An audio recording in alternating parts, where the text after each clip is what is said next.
Welcome to Blitz. I'm Brian Carr here at Lumpkin County High School with Lady Indians head coach Don Brock. Coach, really appreciate your time as always, getting a chance to talk about your soccer program here. Appreciate you coming. Absolutely, and talk about, because this program has been so successful over the last many years, especially in the last 6 or so. How do you handle the expectations that come with being the Lumpkin County girls soccer program? It's kind of a double-edged sword. It's a blessing. Mm-hmm. It can be a curse. Yeah. Everybody wants to get a piece of Lumpkin, yep. And if you're going to play them, you can make or break their season. Sure. Yeah. But it's great because it gives me an opportunity to challenge the players. Yeah. At a level that you may not normally get. Yeah. Years ago, we weren't such a strong team, and teams didn't come in and give us their best game. Yep. Now I know that we're going to get their best. Yeah, you got the bullseye on the back kind of thing. But you talked about challenging your players, and you do a great job of setting up your non-region schedule. You don't shy away from anybody. I mean, this year your 3 losses just happen to be against ranked opponents.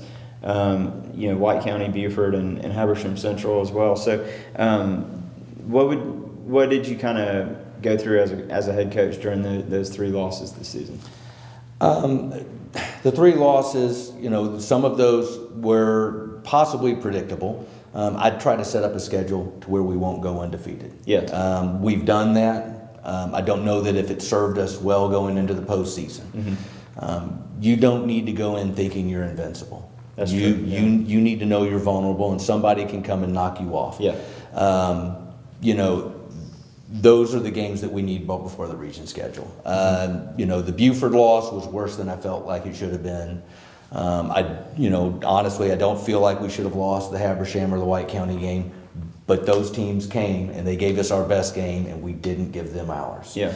So that was an opportunity for me to tell the team, listen, this is what you're going to get. You have to be prepared for it. Yeah. It doesn't matter who you play. Any given night, you have to start strong. You got to start fast. Yep. If you don't, it may be too late. Yep, and you kind of experienced that because there was a little bit of a cold streak in there where you went 0-2-1 against tough opponents, but still kind of frustrating because not something you're really used to here. But what's impressive is the way that this team responded. What was your message to them to kind of get them on the right track for that 3-game win streak? You have to play like yourself. I don't feel like we went into those games and played like our team. Yeah. We let the opponents dictate the pace of the game and how the game was going to be played. We have to impose our will. Mm-hmm. But every team needs to do that. Yeah. And we just didn't do that in those matches. So that was an opportunity for me to get them to look at video, to look at it and realize, no, that's not you. Yeah. You're better than that. Yeah. Your region schedule starting up, so it's now or never. Yeah. And when they got in against Cherokee Bluff, they were clean and they were quick. Yeah. And they put it to them. They were ready. Yeah, that's for sure. Now it's impressive to look back at your time here at Lumpkin County and how you started out. And a lot of schools around this area were like that as soccer has grown in popularity. We've seen the rising tide lifts all boats kind of thing. You've seen a lot of programs around here become powerhouse programs, and this is one that really stands out. Especially, I think the number I've got, 103 wins since 2014 is just phenomenal from where you came from. Talk about how you've seen that progression if you were to step back and look at that timeline of your time here. Well, we now, looking back, at one point we might have 3 or 4 players that really understood the game, and the rest were just athletes that we were trying to teach the game to. Yeah. Unfortunately, at the age of 14, there's only so much you're going to learn. Yep. Right now, we're fortunate to have the game have grown across North Georgia to where the kids have an opportunity to play. Mm-hmm. They have an opportunity to learn from the age of 10 up. Yep. And it makes my job so much easier. But we all go through cycles. Mm-hmm. Right now, my cycle is good. Yeah. I know that my cycle will not always be good. Right. But we've got a nice trickle of players coming in every year. I'm able to build the younger players while letting the veterans carry the heavy load. Yep, and we've seen that quite frequently over the years. It seems like every year you got those handful of players that are the go-to options for you, and you do a good job of preparing that next generation, so to speak, for taking the torch and running with it. Talk about your defense this year. So far, 19 goals allowed. I know number can be a little skewed because you get 6 against Buford because that's Buford. But what would you say? How would you assess your defense so far this year? We are deep defensively. Now, our back line may not look the same every night. Cassidy Fuller and Sierra Gerald's have been my go-to center backs, and they're just rock solid. Mm-hmm. And I'm extremely proud of the work they did in the offseason, the continued work now. They're a solid anchor to my defense. Yeah. Olivia Gilliland, she wrestled in the offseason. Wow, yeah. So she came in strong and ready to fight, and that I don't know if I have a harder working player. Yeah. Than Olivia. And then the other wing, that could be any of a number. Yeah. But there's so many. I've got 4 other players that who's going to start. Yeah. It's just whoever's looking the best that week. Right. But that's a blessing because I've got 4 players. Mm-hmm.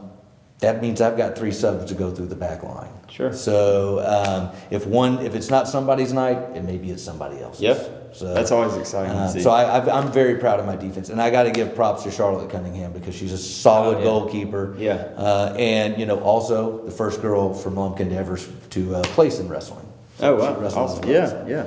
And now flipping the script a little bit, the offense on its own has been phenomenal as well, which we're used to seeing that here. But when you look at so far through the handful of games you've had, 41 goals already scored. 85, I think, is what the mark was that you hit last year. So it would appear that you're set to put that one in the rearview mirror. But how special has the offense been?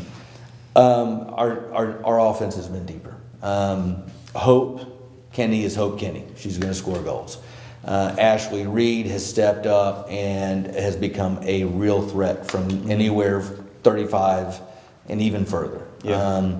Reagan Spivey has also started to step up and just really be a dangerous threat from outside. But we've got a couple of freshmen that have come in and have grown. Yeah. Nicole Limehouse and Raylan Myers have stepped up, and as they've progressed through the season, they've just they're starting to get it. They're starting to get our system. They're not perfect yet, but nobody is. But they're getting there, and it's been special. It's also taken some of the weight off Hope. Yeah. Because it's easy for a team to come in and triple up on her, Mm-hmm. double up on her, triple up on her, and just lock her down. But if you do, There's Ashley Reed, and there's I've got a handful of others that'll hurt you. Yeah, that's one of my favorite things about high school sports is watching who those next players are that you can already see that progression, like you're talking about, that curve, and see like, hey, these are going to be the stars of tomorrow. Exactly. Because we're not always going to be blessed to have a Hope Kenny, and you've been blessed to have her for 4 years, and she's been a phenomenal talent, coming up on 100 career goals. Talk about how special of a player she's been for you to coach. Hope's been a very special player in a number of ways. I've had the opportunity to teach her in the classroom. I've had the opportunity to coach her, of course, for these 4 years. Mm-hmm. She is probably the most humble forward I've ever seen. She really doesn't want the limelight. She's happy scoring goals, and it just comes natural for her. Yeah. I firmly believe nobody can lay claim to training her to do that. Yeah. It's just part of her being. However, she's a selfless player. She's a hard-working player, and I got to see that this year in the classroom. I teach mathematics, and it's not everybody's favorite subject. And Hope will tell you it's not hers because she worked so diligently in that class. It showed me that not only is she working hard there, she's working hard in the classroom. She's working hard everywhere. Yeah. And to have a hard-working, humble player like that up top, it doesn't happen often. Yeah. So I'm blessed, thankful. Can't wait to see what she does at Truett. I really hope I'm able to come over there and watch her play. It's gonna be special. Absolutely. And I'm excited to see what's set to unfold the rest of this season for y'all. And congrats on a great start to the season. I know you know as well as anybody, y'all are not playing your best yet. That you want to be peaking at the right time, and hopefully that means bringing some hardware back to Lumpkin County. But I appreciate your time. Thank you Thanks so much. a lot. Appreciate it.